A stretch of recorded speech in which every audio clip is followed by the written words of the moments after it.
While visiting Darwin's birthplace in Shrewsbury, I met the former director of the Armagh Observatory, Mark de Groot. He's convinced that astronomy is still the subject of cosmology and faith. Yes, Psalm 19 says that the heavens declare the glory of God. So when you look at the heavens as an astronomer, you do astronomy, somehow or immediately the question comes up not only from what does it look like, but where does it come from? And for many the answer is then God. You've also written that the work of his hands should lead us to himself, long before we turn and we wander towards pure science. How did you reconcile that with your colleagues when you were at the University of Utrecht and also when you were at the Armagh Observatory?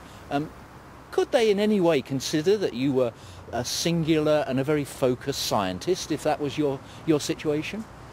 Well, I was both a focused scientist and a focused Christian. And it's not too difficult, I think, to be both.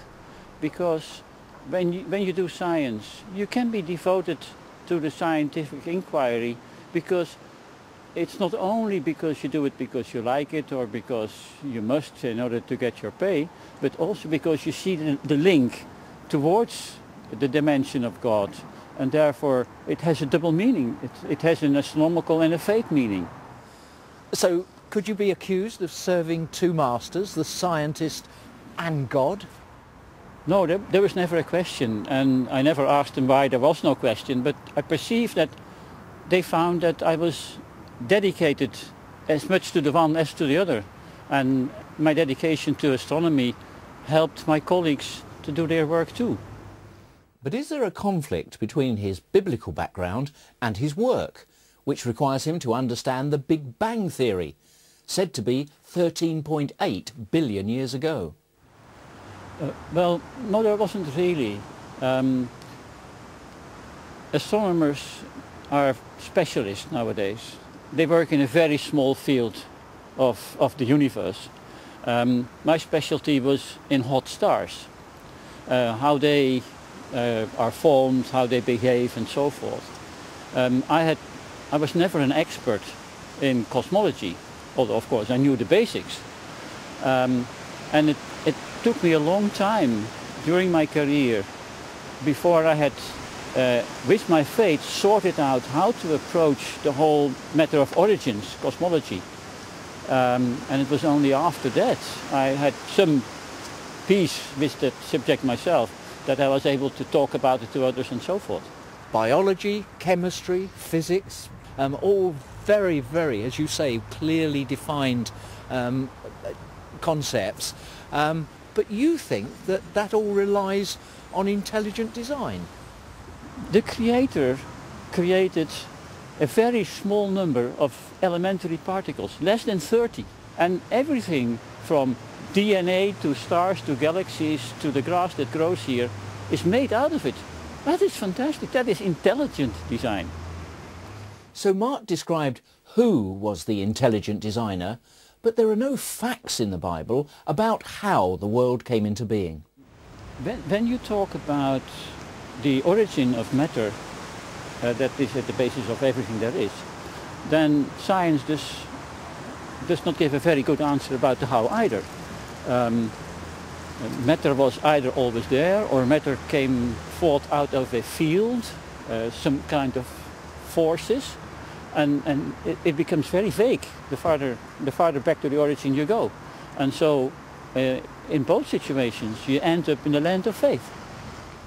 Christianity is constantly criticised for dabbling with the supernatural, and that is not scientific. No, it is not.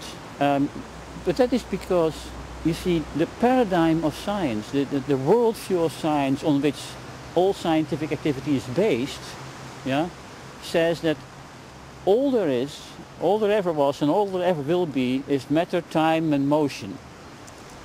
And there is no influence in the natural world from outside it. That means science has excluded the supernatural by definition, before they started to work even. Now, if there is something real in the existence of the supernatural, then you are building a picture of of nature that is by definition incomplete. Yeah? There are many things happening around us where we wonder, can this always be explained in a natural way?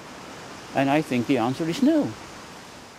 Was there any time in your 18 years at the Amar Observatory that you ever questioned the fact that the cosmos, this vast cosmos, was created in just 7 days? No, not really. I must say, I had quite a firm conviction that the 7 days was right. That there are 7 literal 24-hour days.